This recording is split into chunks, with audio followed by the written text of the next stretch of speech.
miti nandaki mofa miti ni sibbaan argeffatu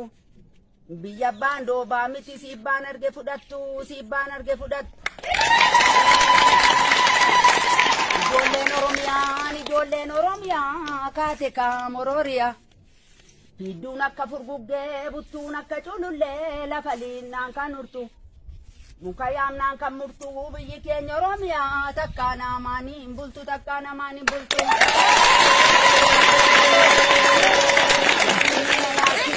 Finfinnee na yaachisaa Oromiyaa biyya warqee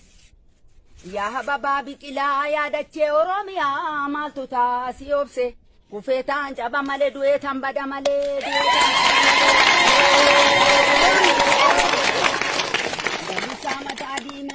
dagusaa mataa diimaa jarri keenya kootanii gadee gaaraa fincaanii sabni keenya lolanii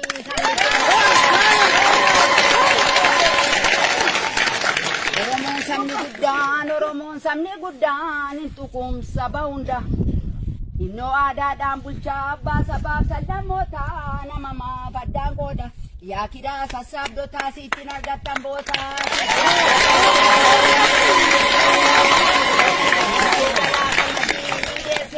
gamadi deemeen gaalaa gammadi galaataa daaraa godhee biyya bilisa godhee biyya bilisa fadhoo biqilaan qabne haadha deessuutu dhuga durbaan kajeelinii borobbootaa waraana sabni keenyaan jaallataa dhiillumnaan kajeelinii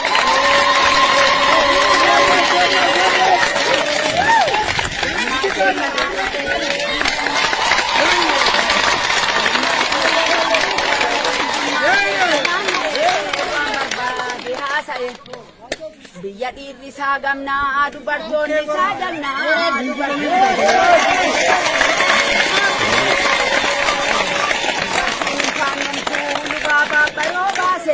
kaalusii sassaabbatte baaljigiira raafattee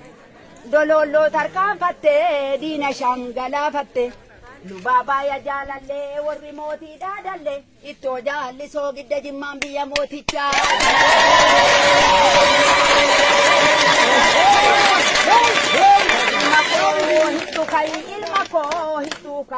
ilma koo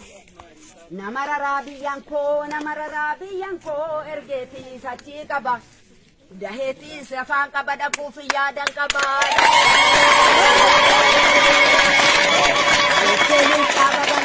deesseeluu dhaaba bal'aan akka muujjaa manarra qorannaan qeensa tolte biyyi keenya Oromiyaan qorraan akaakuu tolte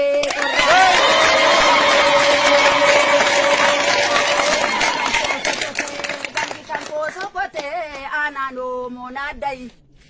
leenjii fixee tan dhufaa bilbilaan naanaasayi akka gaafa filannoo an keenya injifannoo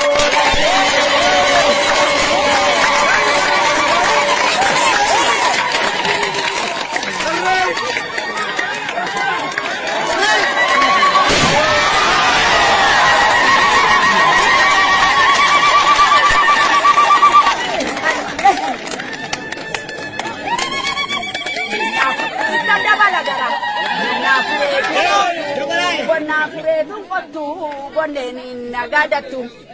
biyya laagaan bulchinaan baraan hin bayyanattu